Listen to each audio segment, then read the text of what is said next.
Hello and welcome, and of course, a happy new year to all, because we are here with the Central Park Conservancy on our first weekly walk of 2023, and that's going to be a weekly walk with Andrew Haswell Green. It is very nice to see you all, and thank you for tuning in to the first weekly walk of 2023, today on January 4th of 2023. So let me first start by saying this weekly walk would not have been made possible without Ryan. He is the person that actually took the pictures and has done the research for today's weekly walk. However, he couldn't be here today. Don't worry. We will see him later this year with many more weekly walks. But today I'm going to be taking you through the first weekly walk of the year. And with that, we will definitely get started.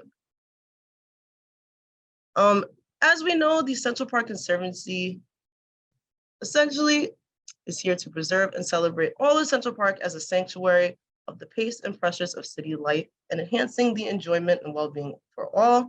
And again, we thank you for supporting the Conservancy for yet another glorious year here in Central Park. And of course, we have our Zoom housekeeping. So essentially on the bottom of our Zoom toolbar, we have CC live transcripts, a chat feature, and also a Q&A feature where you could post any and all questions for my colleagues Carla and Jose, who are on the back end to answer for you all. Please make sure to keep the questions in the Q&A chat feature at the bottom of your Zoom. And if you would like to turn off the CC transcripts, that's going to be at the bottom of your Zoom as well. So for our first weekly walk of 2023, we are going to be exploring the north end of Central Park in the North Woods. And I need you all to stay tuned until the end to find out how you yourself can actually explore the north end of Central Park with us guides here at the Conservancy. So stay tuned at the end for that.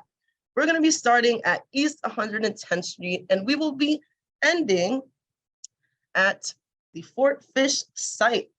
And with that, let us get into it. All right, so our first photo, right now it's a favorite here at the Conservancy, a historical photo called The Men Who Made Central Park. And essentially, these are all the men that were included in making Central Park possible. We have Frederick Law Olmsted, we have Calvert Box in this picture, and we have the person we are actually focusing on today, and that is going to be Andrew Haswell Green. Now, lots of folks are actually not that informed about who Andrew Haswell Green was, but this walk is going to be us to explore that fact. But just to sum it up, to give you a little taste, Andrew Haswell Green, essentially a lawyer, a civic leader, and a city planner, and we're going to learn about the debatably greatest civic leader that New York City actually has ever had. And as we begin, we are starting right here on 110th Street between 5th Avenue and Malcolm X Boulevard. And we actually have some very special recent history to actually announce. We are starting at what is now known as the Gate of the Exonerated. So this is a very special location. This is going to be the site of Central Park's newest named gate since the original time it was named by our Board of Commissioners.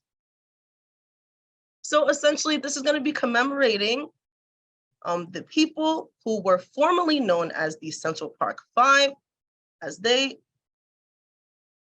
were involved in a case of a rape and assault in 1989.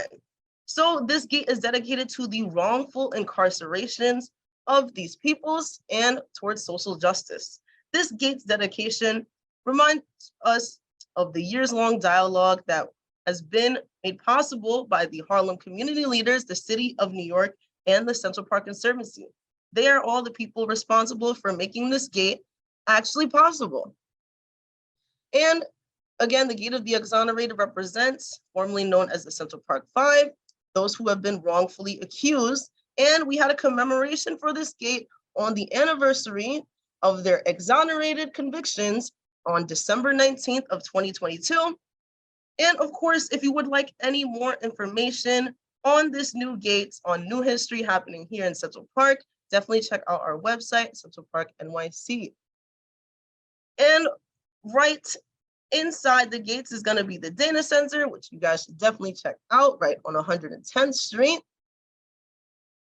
And with that, we are going to start our walk for the day as we traverse going towards the North Woods. So we're going to be walking down this path here towards the North Woods. And we're going to be crossing the street into Central Park's largest woodland.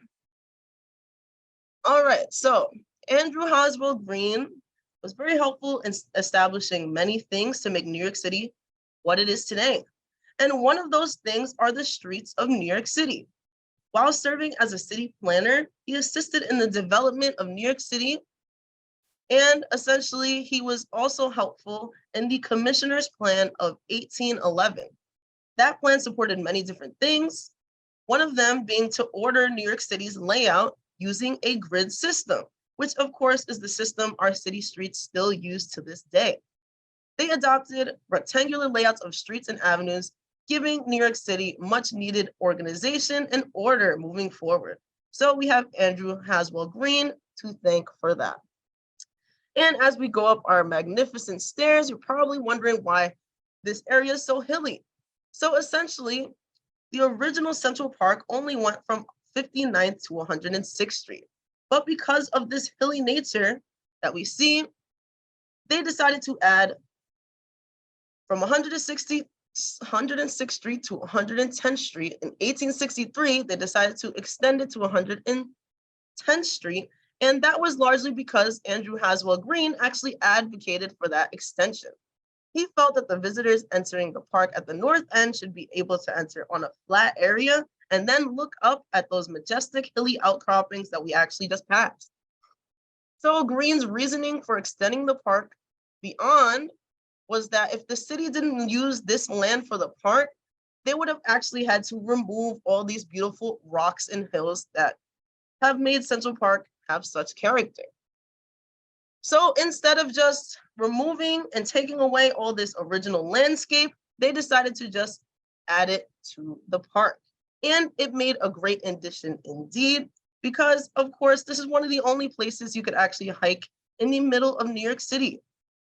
I would actually highly recommend hiking through the North Woods versus the Ramble because of the landscape, the rocky and hilly landscape. It gives you more of a rigorous hike. And right now we are on some trails that folks have made with their feet. A lot of the trails on the North Woods actually aren't documented, but we're going to do some off-roading for a short bit. So even though we are doing some off-roading, we're seeing some amazing sights.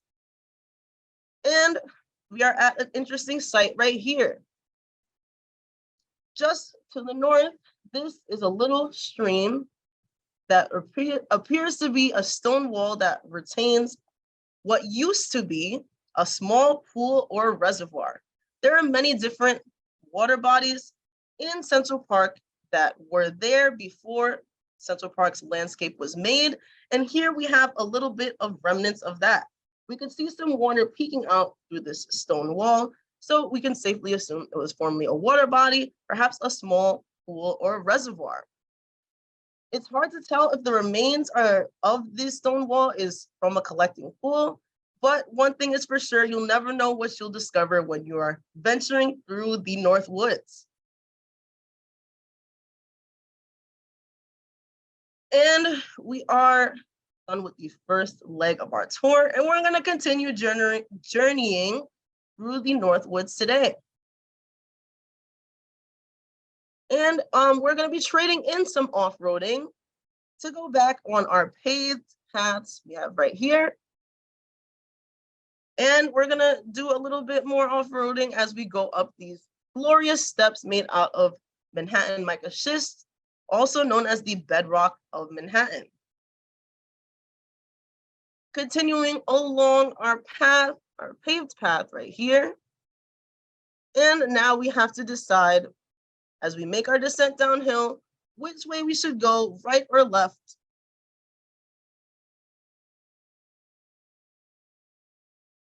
And The path to the left looks a little bit icy.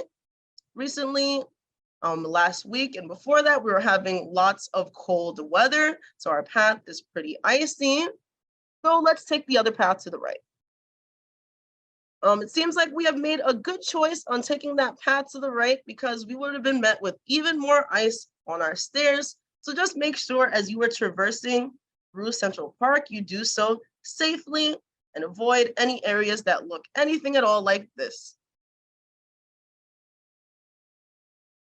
But let's just take a closer look at this beautiful marvel of ice sheet that is actually covering these beautiful stairs.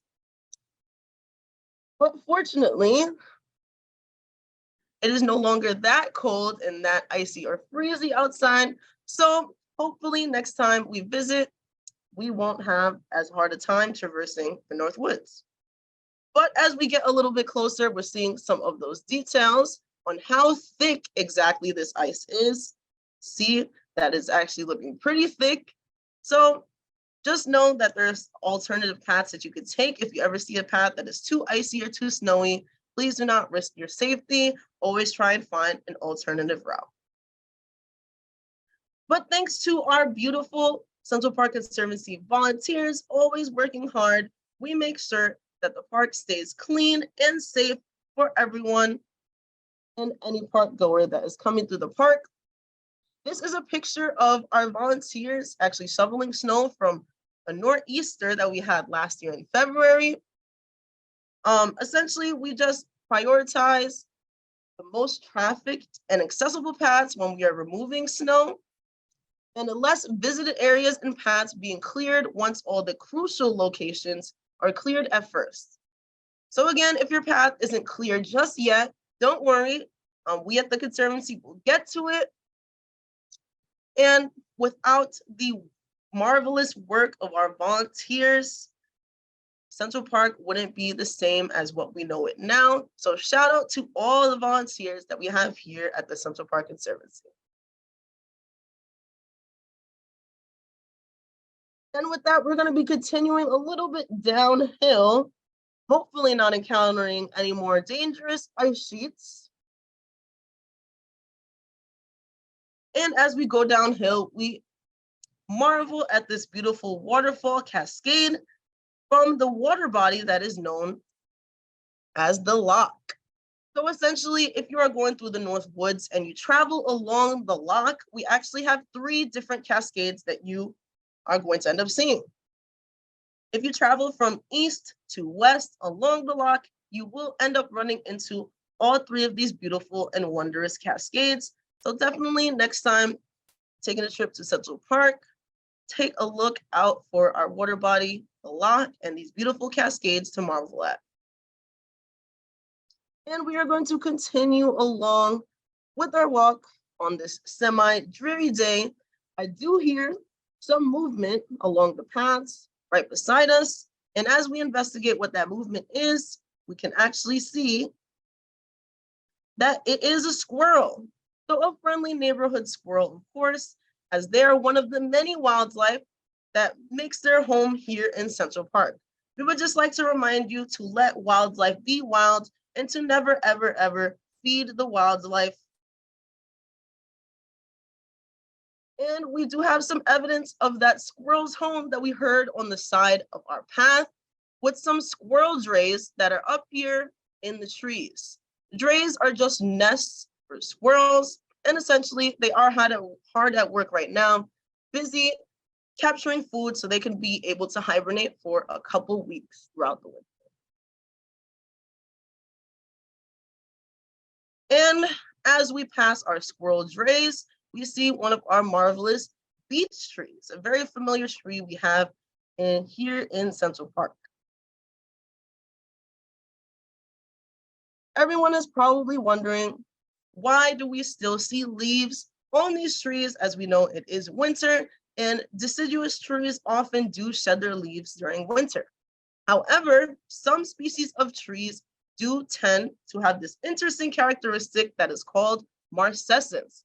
Marcescence essentially is the phenomena that we are seeing right here. So this means that one plant species will hold on to the abscission layer longer than the others. So that means they're going to hold on to their leaves way longer than the others, which makes them retain their leaves throughout the winter.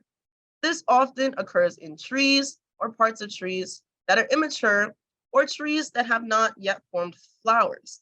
So if you ever see trees throughout Central Park still holding on to their leaves in the winter, know that phenomena is called marcescence. It's very, very interesting and something that I have learned very recently, actually. And we're going to be passing another very infamous beech tree up in the North Woods. And unfortunately, one thing that we associate with beech trees, more than them holding onto their leaves, is that smooth bark, which often makes them a target for carving. For those that may not be aware, activities like this are actually very harmful to the trees and can open them up to disease and infection. So this is some behavior would actually like to discourage. However, beech trees, way back in the days, was actually used as a communication form for many different indigenous folks and tribes. But please just leave all the trees alone because you are hurting them and make them more susceptible to diseases. And with that, we are getting down to the last leg of our walk as we are traversing the North Woods, and we're going to be heading over to the Mount next. And now we have to make our ascent up to this location. And we are getting some views of our last couple stops on our walk right across the street. That place is being the Mount.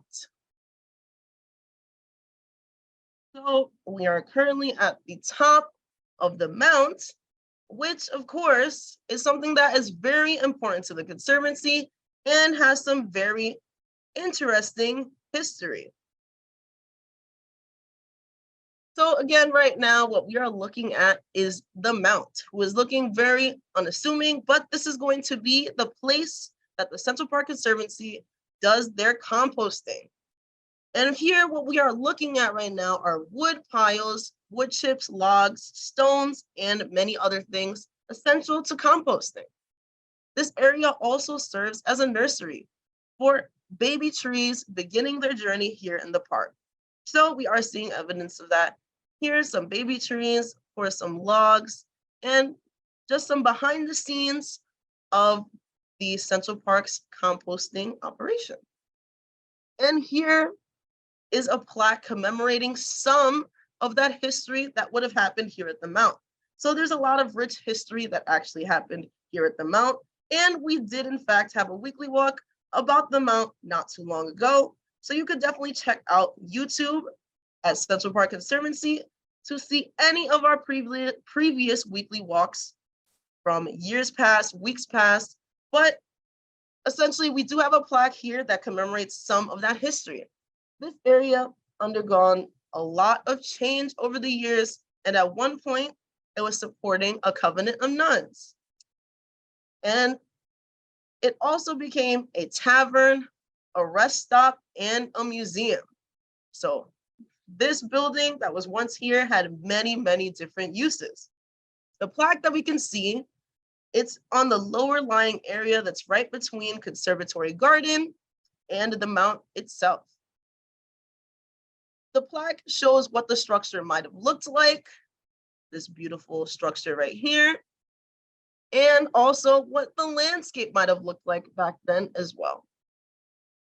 It also had a memorial at one point at the Mount, but we will get to that very soon. And again, you're curious about learning more about the Mounts, definitely check our YouTube at Central Park Conservancy, as we did have a weekly walk about this not too long ago.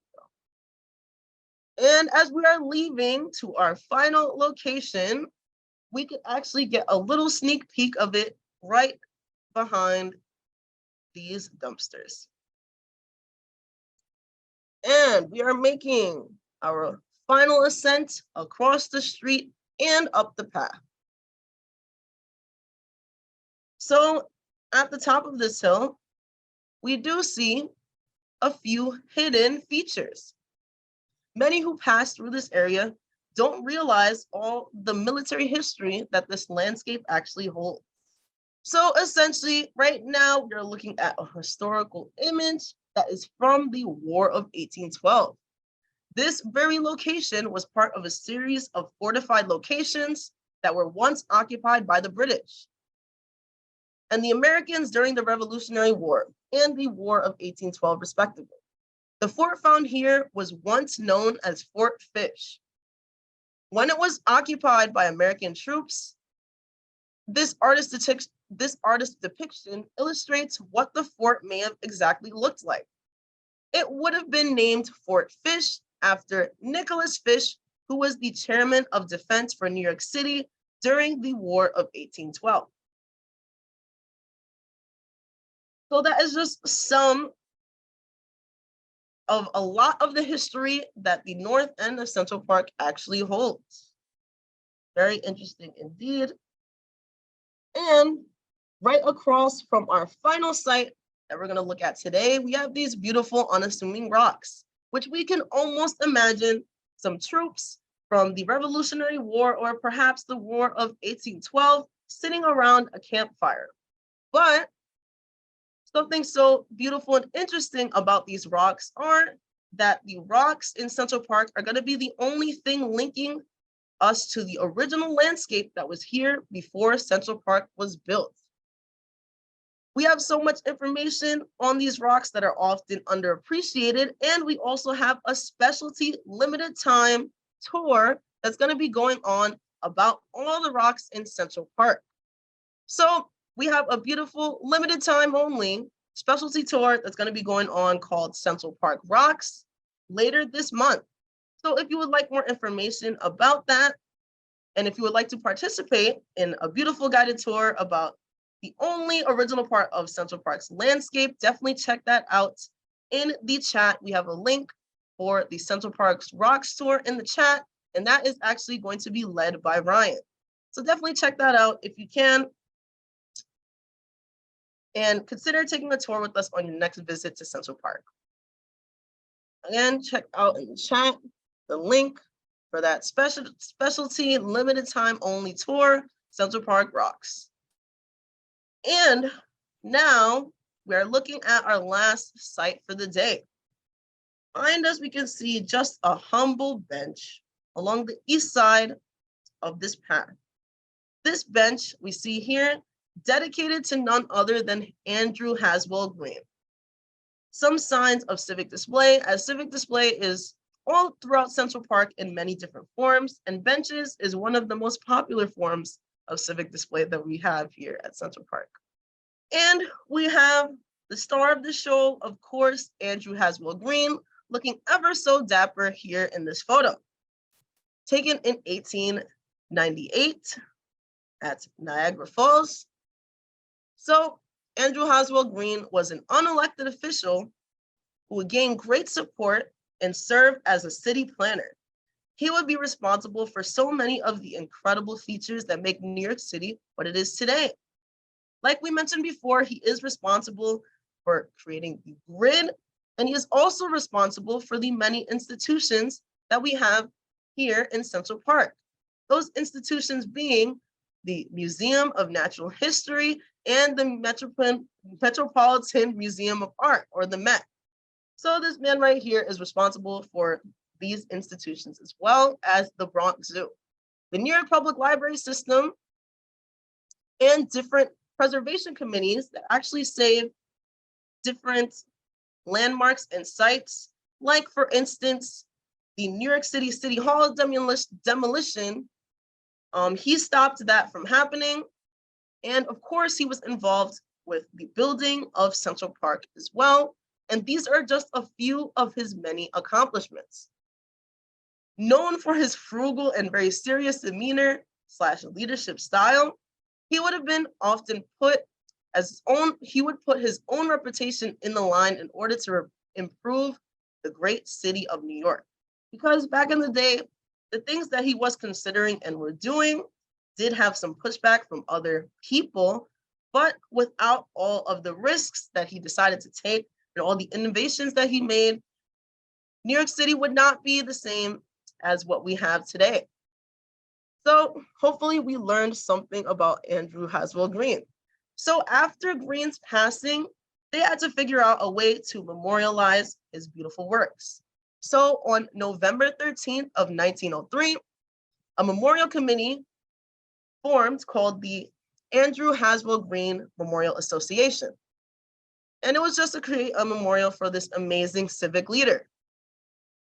There would be several different proposals submitted for this memorial, such as an entranceway featuring fountains, but many were considered too elaborate, and eventually a bench would be agreed upon for his memorial instead.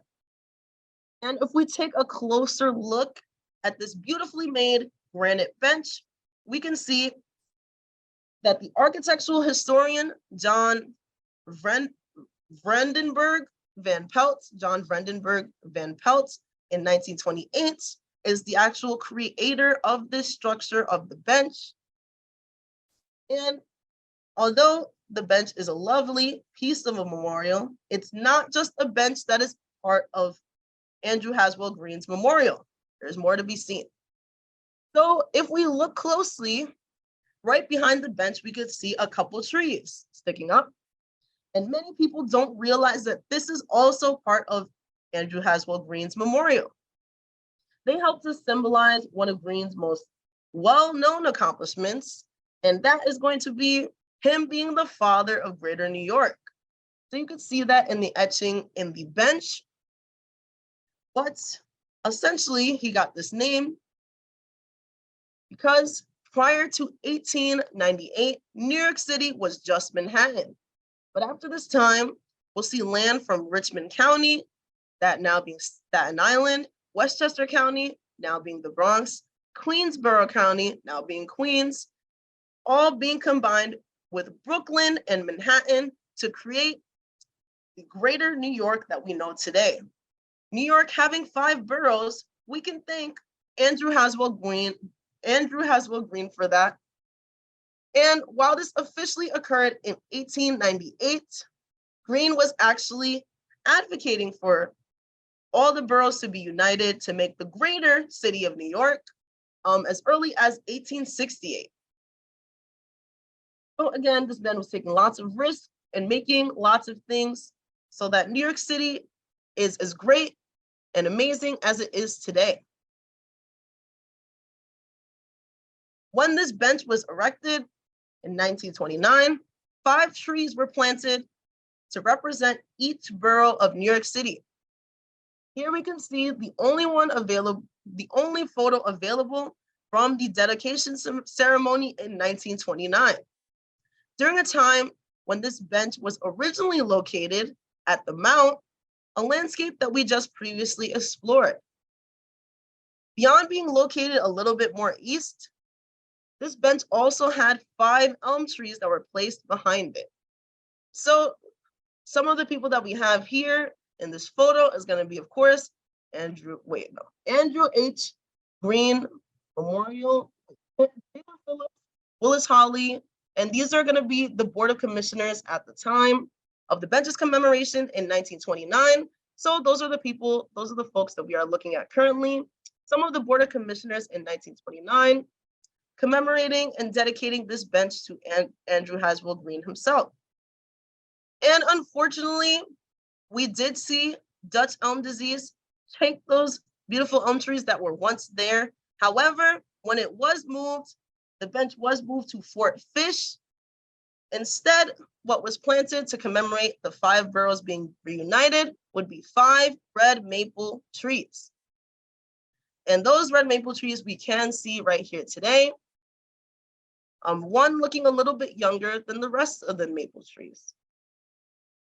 And yes, this tree is looking a lot younger than the other trees, but those 5 trees right behind bench are going to be to commemorate the 5 boroughs coming together as a result of Andrew Haswell Green. Most of the trees have been thriving over here, and they were planted in 1998. Here's a picture. We can see them being planted right when that bench had actually been relocated to the current position which is remaining at Fort Fish. The plantings of these maple trees, yes, were done in 1998. So we could just see, again, the Board of Commissioners at the time of 1998, planting these beautiful trees. And before we end the walk today, I did promise that you too can actually explore this same very area with us, the Central Park Guides, in the North Woods. So I would recommend the Hidden Highlights tour to explore this very area that we actually did today on our weekly walk.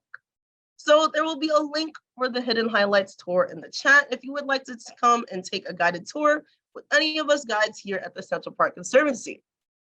And while many still aren't very familiar with Andrew Haswell Green, I hope that this walk helps make you more familiar with who he is or interested in learning about an important leader that greatly shaped New York City that we know and love today.